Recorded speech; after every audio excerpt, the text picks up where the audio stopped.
All right, guys, since we're out here at the range having fun, what we have here is a Mossberg M590 A1. Does have the Magpul stock on the back. It does have a ghost ring sight on here, but you'll notice there's no ejection port because it's over here. It's on the left side, left-hand eject.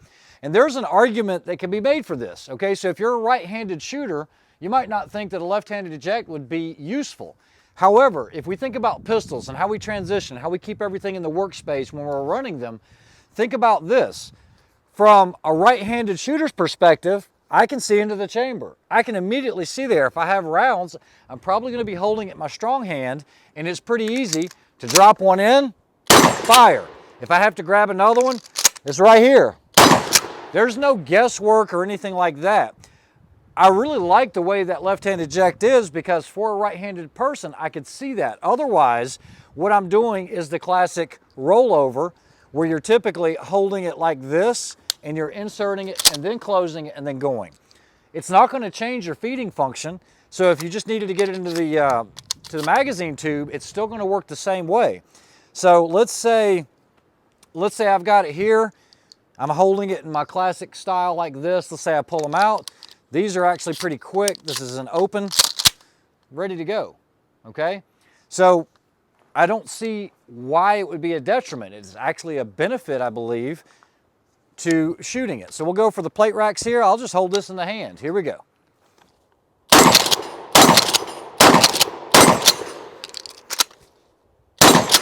So the recovery is a lot quicker, but left-hand eject.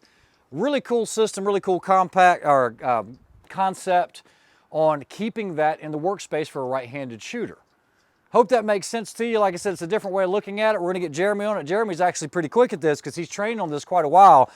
Big shout out to Jeremy for providing this for the testing and kind of opening my eyes up to it because I've never really messed with it. Everything I've done has been combat shotgun with Remington 870s or right side eject, or it's been with 3-gun competition where you've got semi-automatics and you just get so used to it or so in tune to it.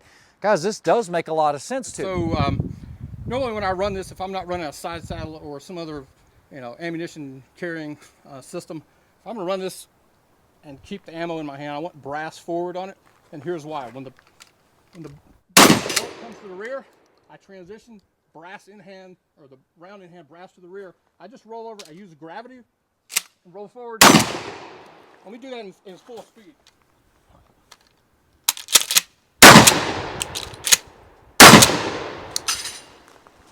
And you can run that.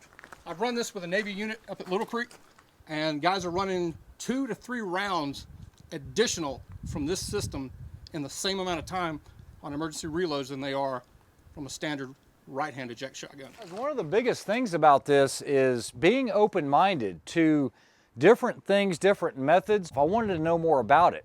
And so after being on the range with them today and doing a lot of training with shotgun, with combat shotgun, I've never ventured into this or thought about it on having a left side eject for a right-handed person. Yes, it's come up with bolt guns before, being able to work that with your left and never coming off the stock, but I've never thought about it with a shotgun. So this is actually a really cool concept for me. So hopefully you guys have learned something from this. All right, guys, so the front side is actually missing on this. It got knocked off in transport over here, so that's why we're kind of going over the top because we're just kind of hovering it over there. Not making excuses, just letting you know that there is no front side on it. I know it's a scatter gun, but still. So what I'm gonna do is I'm gonna try it Jeremy's way. Let me go ahead and get one in the chamber. I'm gonna hold it this way, so instead of the way that I did it before, where I was doing this, which is kind of unnatural, I'm gonna hold it this way. I'm gonna rack and let gravity do its job. So here we go. I could get faster with a little more time, but definitely faster or more natural feeling than me trying to cup a round like that and put it in here. Like I said, it's not what I'm used to, but I'm trying to keep an open mind for training and everything else. I'm gonna get a close-up of this. All right, and then run it real time. So even with the failure to extract, he had it on his, basically, his side that he works from, his workspace. It was right there. He didn't have the gun in an unnatural position. And just think about it. He can rest it in this position. He's got full view of what's going on. If I'd had that stoppage or that failure to eject on a normal right-hand gun, I would have burned up precious seconds or precious time needing to roll over and examine that. I can see this. I can look directly into the chamber. It's all about economy of motion. All right, so we're gonna try it again. This will be my second time trying it. I'm gonna do brass forwards. I'm gonna go for the plate, insert, go. Here we go. So Jeremy has more of a natural motion to it because he's used to doing it, but it does feel more natural. Just a little bit of practice, I feel like I can be a lot faster. I don't have the time for this. I try not to do multiple tapes. You're catching popcorn in your mouth. Not happening today, guys. All right, so we're gonna try this. What we're gonna do is we've got an empty chamber. We're gonna rack fire, pull one, and combat reload off the left side. All right, waiting on you, Jeremy. You ready? Yep. Stand by. Go.